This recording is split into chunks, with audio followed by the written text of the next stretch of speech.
আসসালামু আলাইকুম। আজকে আমি আপনাদের সাথে শেয়ার করব মাত্র ২০ মিনিটে অতিথি আপ্যায়নের জন্য বেস্ট একটা রেসিপি। বাসায় অতিথি আসলে কি খেতে দেবেন ভেবে পাচ্ছেন না? তাহলে কিন্তু এই রেসিপিটি বেস্ট হতে পারে আপনার জন্য।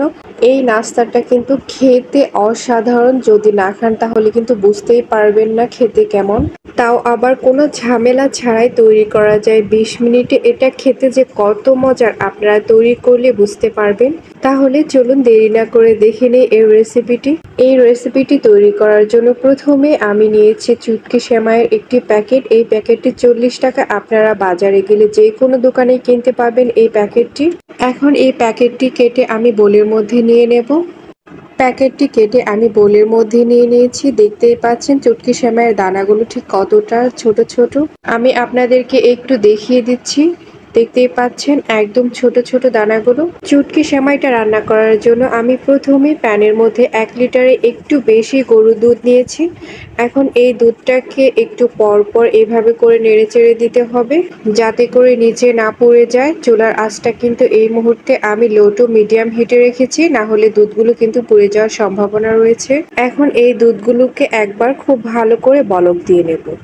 আপনারা দেখতেই পাচ্ছেন দুধটাতে খুব ভালো করে বলক চলে এসেছে। এখন একটি স্প্যাচুলার সাহায্যে দুধের মালাইটাকে এইভাবে করে নিয়ে নেব। দুধটা যতটা ঘন হবে এই চুটকি সেমাই রান্নাটা কিন্তু ততটাই মজার হবে। খুব ভালো একটা ফ্লেভারের জন্য আমি এখানে দিয়ে দিচ্ছি ৪ টুকরা এলাচ, ২টা তেজপাতা কেটে দিয়ে দিচ্ছি।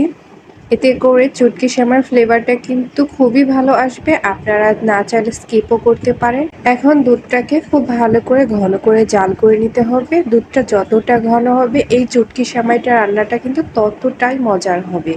তাই এখন এই দুধটাকে খুব ভালো করে ঘন করে জাল করে নিতে হবে।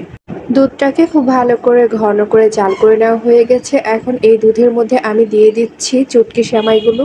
দিয়ে দেওয়ার সাথে সাথে একটু স্প্যাচুলারের সাহায্যে এইভাবে করে নেড়ে চেড়ে দেবো, না হলে কিন্তু এগুলো দলা পাকিয়ে যেতে পারে।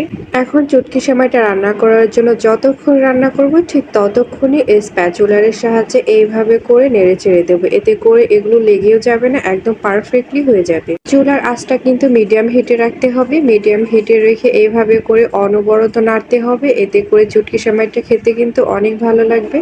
চুটকি সেমাইটাকে আমার ১০ মিনিটের মতো খুব ভালো করে জাল করে নেওয়া হয়ে গেছে। এখন আমি এখানে দিয়ে দিচ্ছি ২ কাপ চিনি। আপনারা যদি চিনির পরিমাণটা আরেকটু বেশি বাড়িয়ে দিতে চান তাহলে কিন্তু দিতে পারেন। এখন একটি স্প্যাচুলার সাহায্যে এইভাবে করে চিনির সাথে চুটকি সেমাইটা খুব ভালো করে মিক্সড করে দেব। চিনিটা দিয়ে দেওয়ার পর ৫ থেকে ৬ মিনিটের মতো খুব ভালো করে জাল করে নেব। এই সময়টাতে কিন্তু অনবরত নাড়তে হবে, না হলে কিন্তু নিচে লেগে যেতে পারে। সেমাইটাকে কিন্তু ৫ থেকে ৬ মিনিটের জন্য খুব ভালো করে রান্না করে নেওয়া হয়ে গেছে। যখন দেখতে পারবেন এরকম হয়ে এসেছে ঠিক তখনই চুলাটা অফ করে দেব। এই পিঠাটা চুলা থেকে নামানোর পরেই কিন্তু আঠালো টাইপের হয়ে যাবে, তাই এর চেয়ে বেশি জাল করে নেওয়ার কোনো প্রয়োজন নেই। চুলা থেকে এই চুটকি সেমাইটা নামিয়ে আমি একটি বোলের মধ্যে সার্ভ করে নিচ্ছি। যদি আমার এই চুটকি সেমাই রেসিপিটি আপনাদের ভালো লাগে তাহলে অবশ্যই লাইক, কমেন্ট এবং শেয়ার করবেন। ইউটিউব থেকে দেখে থাকলে কিন্তু সাবস্ক্রাইব করবেন।